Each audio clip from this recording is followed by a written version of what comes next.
Okay, the situation with regards to the science model of thinking.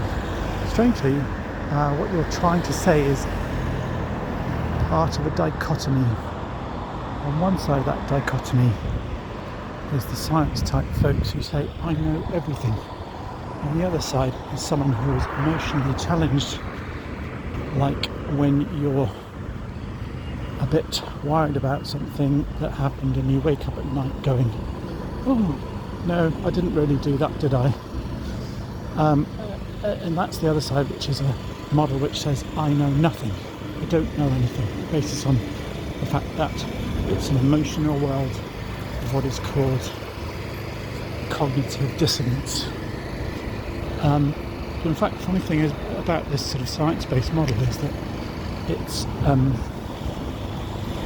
it's both the I know everything and the I know nothing, because a bit like in the Greek early philosophers, when they said you can't stand in the same river twice, what they're saying is they're challenging the establishment, who are saying there is wisdom, we know what you should be doing in life, and they're saying you know nothing. And in a similar way, those who say you can't prove it are pointing the finger at those who claim to have some kind of human, social, cultural understanding and saying you know nothing.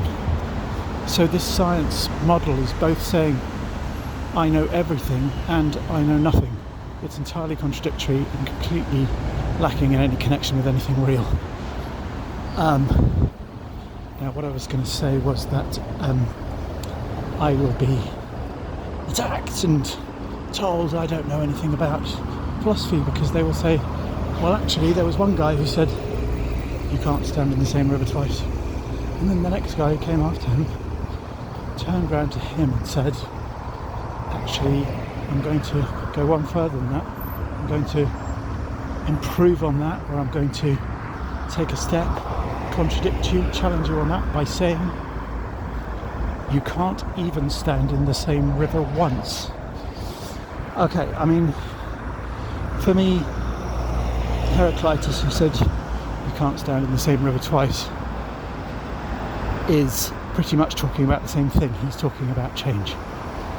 Yes, that's an interesting point to say you can't even stand in the same river once, because it's not obviously the same river when you stand it in the next time, because the water has moved. It's not the same water. The river is only made of water, and it's not the same water. And obviously the other guy is saying, well, it's not even the same water now, in a different moment in time. As I stand in it, it's another moment in time, different water. And I need to research to remind myself exactly what his point was and how he developed his theory that was different. But basically, what I'm saying is that this is a thing called a philosophical discussion. And yes, it relates to the dialectic. Let's not get over-focused on the dialectic. Basically, it's a discussion. Things that I say make you think of something else. But essentially, the original point is there. You can't stand in the same river twice. This is a good point. Just because somebody else has come in and said you can't even stand in the same river once, doesn't mean the original point is suddenly of no significance. That's kind of science model type thinking. It's looking for a single answer to everything. It doesn't understand the idea of discussion. Anyway, the traffic's probably too noisy now. This was my little walking on the street thoughts moment. I'm going to cut because it's too noisy.